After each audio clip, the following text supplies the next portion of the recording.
1. Kami persilakan kepada panelis Bapak Rudi Rohi untuk mengambil subtema di fishball. Kami persilakan Bapak.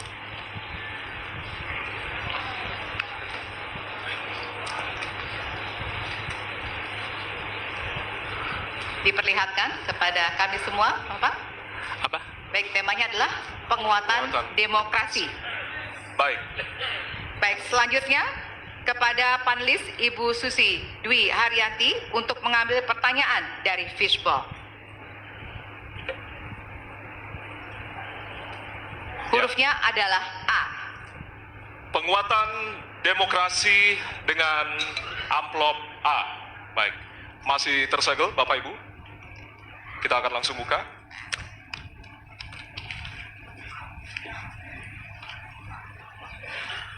Salah satu pilar penting demokrasi adalah partai politik. Namun kepercayaan publik terhadap partai politik di Indonesia selalu rendah. Pertanyaan, apa kebijakan yang akan Anda lakukan untuk melakukan pembenahan tata kelola partai politik? Waktu untuk menjawab 2 menit dimulai dari sekarang. Saya rasa lebih dari sekedar partai politik. Rakyat tidak percaya kepada proses demokrasi yang sekarang terjadi. Itu jauh lebih luas dari sekedar partai politik. Ketika kita bicara demokrasi, minimal ada 3. 1, minimal 3 nih. 1 adalah adanya kebebasan berbicara. Yang kedua, adanya oposisi yang bebas untuk mengkritik pemerintah dan menjadi penyeimbang pemerintah.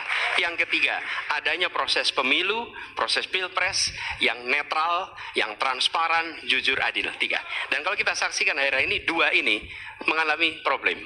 Kita menyaksikan bagaimana kebebasan berbicara menurun, termasuk mengkritik partai politik. Dan angka demokrasi kita menurun, indeks demokrasi kita.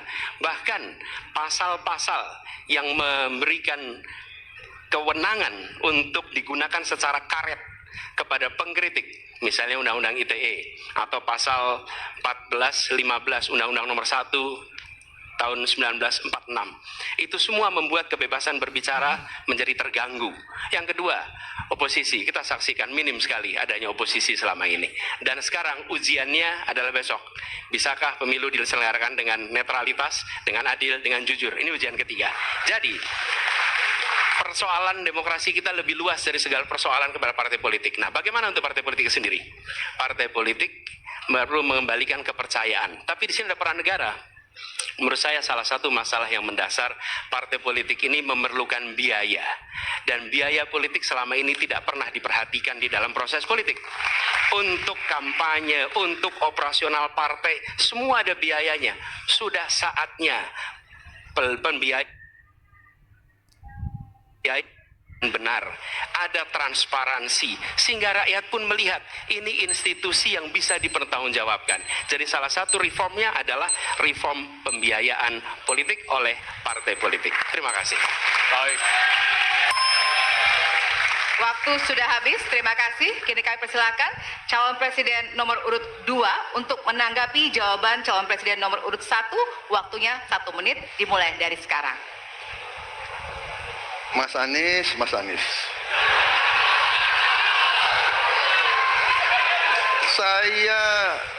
Saya berpendapat Mas Anies ini agak berlebihan. Mas Anies mengeluh tentang demokrasi ini dan itu dan ini. Mas Anies dipilih jadi gubernur DKI menghadapi pemerintah yang berkuasa. Saya yang mengusung Bapak.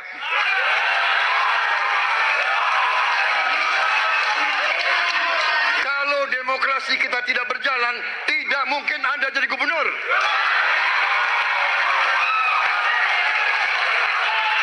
Kalau Jokowi diktator, Anda tidak mungkin jadi gubernur.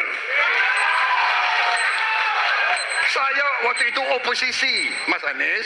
Anda ke rumah saya, kita oposisi, Anda terpilih. Waktu habis, Bapak. Harap tenang. Bapak Prabowo. Baik, para pendukung, kami mohon untuk tenang, para pendukung. Para pendukung, Baik. harap tenang. Kita akan lanjutkan dialog kita.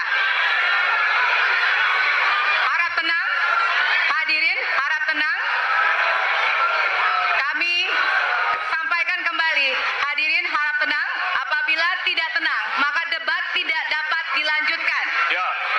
kerjasamanya kepada para hadirin yang berada di halaman gedung KPU untuk bisa menaati aturan yang telah kita sepakati bersama. Ya. Baik, selanjutnya kepada calon presiden nomor urut 3, kami silakan untuk menanggapi jawaban calon presiden nomor urut 1, waktunya 1 menit dari sekarang. Saya jadi tidak enak ini Mbak hari ini. Mohon maaf. Saya tidak enak karena dua kawan saya sedang nagih janji dan membuka buku lama. Tapi percaya begini. Yang pertama, tidak ada demokrasi tanpa partai politik. Tidak ada, suka tidak suka, mau tidak mau.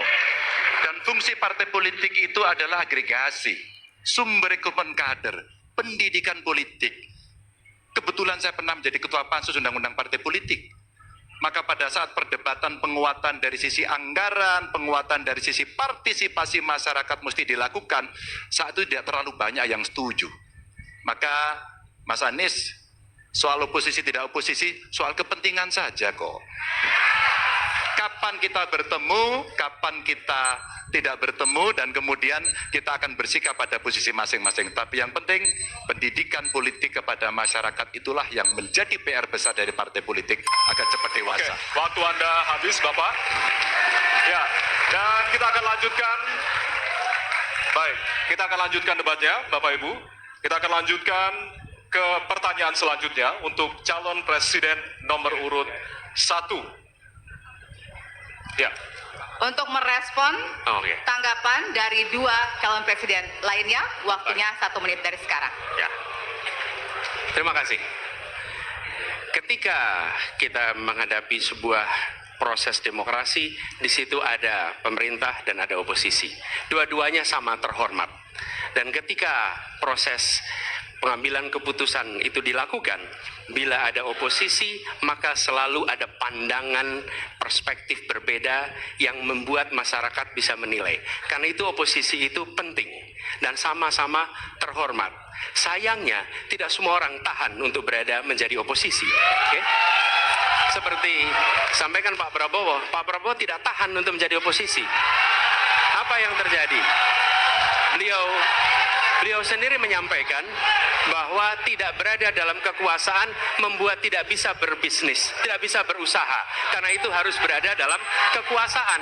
Kekuasaan lebih dari soal bisnis, kekuasaan lebih dari soal uang, kekuasaan soal kehormatan untuk menjalankan kedaulatan rakyat. Baik, waktu Anda habis, Bapak. Terima Kami kasih. mohon sekali lagi kepada para hadirin yang berada di Hadirin. halaman KPU. Ditahan dulu. Baik.